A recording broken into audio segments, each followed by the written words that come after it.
दरम्यान मुख्यमंत्री देवेंद्र फडणवीस आणि अजित पवार यांनी घटनेचा आढावा घेतलाय।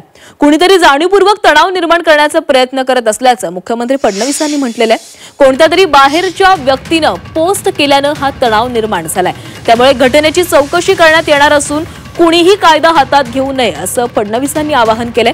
तर अफवांवर कुणीही विश्वास ठेवू नका असं आवाहन अजित पवारांकडून करण्यात आलंय।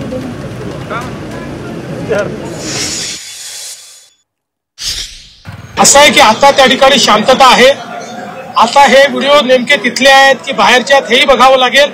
अनेक वेळा अशा परिस्थितीमध्ये आपण मागे देखील पाहिला, डॉक्टर व्हिडिओ, बाहेरचे व्हिडिओज हे देखील दाखवले जातात, प्रिसिपिटेट करण्याचा प्रयत्न केला जातो।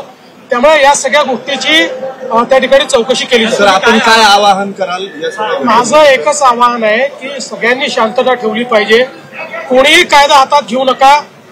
कोणी जर बेकायदेशीर काम करत असेल तर पोलीस त्याच्यावर कारवाई करेल, कोणाला कायदा हातात घेण्याची आवश्यकता नाही। मी इतरांना पण आवाहन करतो, आमचा पोलीस बंदोबस्त व्यवस्थितपणे राहील। अफवांच्यावर कृपा करून कोणी विश्वास ठेवू नका।